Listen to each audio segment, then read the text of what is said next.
The video on rewriting indices is the point of it is you could get asked to solve this equation.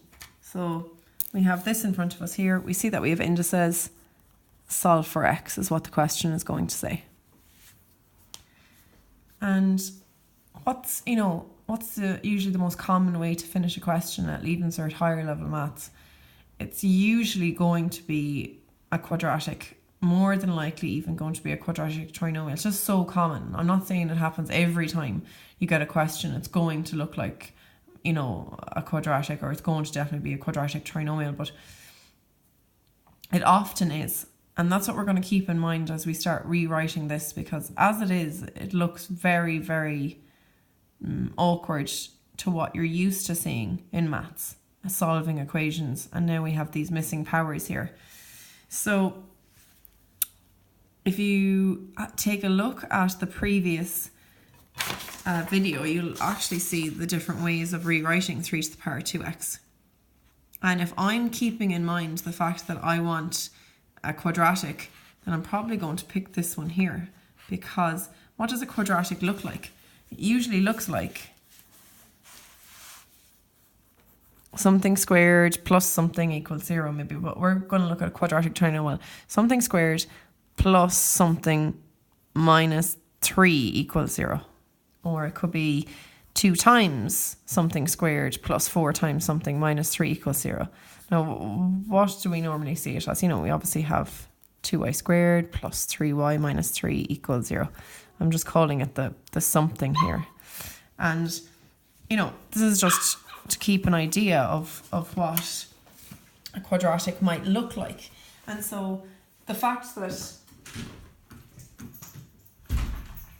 I have something squared is what I'm aiming for. Then when I go over here, it's in my interest to rewrite it, not just any way, but the way that has a square in it. So I'm going to rewrite this as 3 to the power of x to be squared minus 12 times 3 to the power of x plus 27 equals 0. Why is that beneficial? Well, as I said, usually common way to finish a question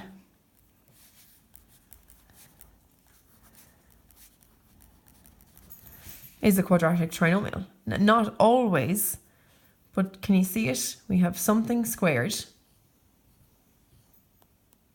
minus 12 times that same thing plus 27 equals 0. So I'm going to say, we have something squared minus 12 times something plus 27 equals 0. It's just, I don't want to write down 3 to the power of x. It's going to be a little bit confusing. So maybe over here, I try and figure out what this must be. And obviously could go, right, let 3 to the power of x equal y. You're used to seeing something squared minus 12 times something plus 27 equals 0. And you could factorize this whatever way you do it.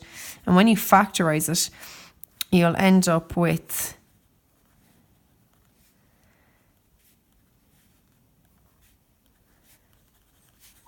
y is 9 and y is 3. Or you'd end up with, that now I've solved this. You could look at it like, well, that's something squared minus 12 times something plus 27 equals 0. That's what I've been looking at. Something squared minus 12 times something plus 27 equals 0. And I'm after figuring out that the something that I'm looking at in this question is either 9 or 3. So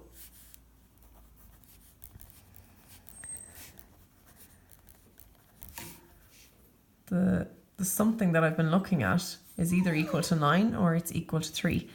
What is this? It's a 3 to the power of x. So this is a 3 to the power of x. 3 to the power of what gives me 9? 2. 3 to the power of what gives me 3? 1. And you can check that